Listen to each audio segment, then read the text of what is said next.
Hey everyone, James Holst here with In-Depth Outdoors, and I want to talk about fishing lipless crankbaits for walleyes. Now this is a technique that, if you're a traditionalist as a walleye fisherman, you probably think about using nothing but live bait.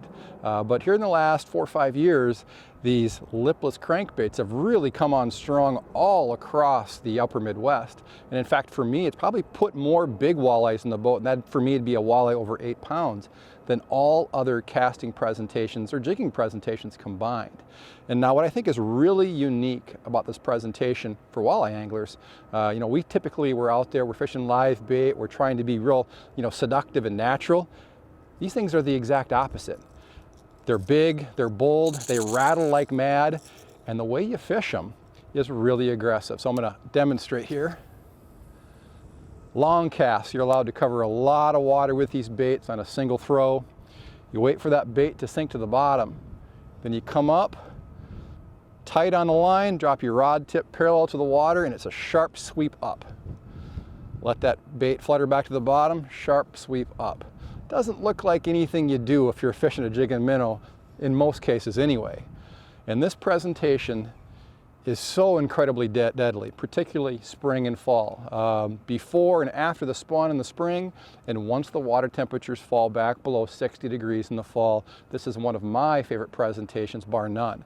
So I'm gonna retrieve this bait. We're gonna talk about how I set up my rod and reel and what specifically I'm looking for in the rod, because that can really make or break your ability to fish these baits correctly.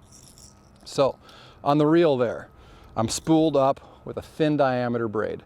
I think this here is a 3-pound diameter, 8-pound test braid, not a lot of stretch there. In the last 4 feet, I've got knotted in a section of fluorocarbon line. I think that's pretty important. It gives you a little bit of shock.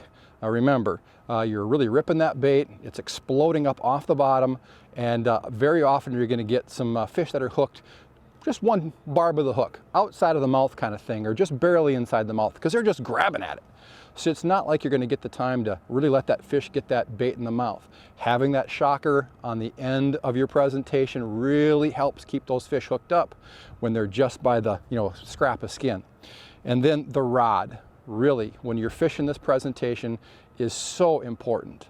I'm looking for a medium power rod with a very fast tip, extra fast if you can find it. And the reason for that is simple. When you cast this bait out, you allow it to sink to the bottom, you want your stroke up to immediately move that bait up off the bottom. You want it to explode. Imagine, if you would, a walleye swimming along the bottom and it startles a perch. That perch just freaks out and off it goes. That's what this bait looks like. And in that scenario, a walleye doesn't think about, do I want to eat that bait or not? It just reacts. It takes off after it, grabs it, and that's all you need to seal the deal when you're fishing one of these baits. So in this specific setup right here, I've got an Okuma Deadeye Custom 6'8", medium, extra fast. The extra fast is extra important when you're using this presentation. So keep this in mind. Pick yourself up some lipless crankbaits. Give this a try for fishing walleyes or smallmouth too. There's lots of species that like these things. But target this presentation towards spring and fall. Put it to use, and I guarantee you're going to put some really big fish in the boat.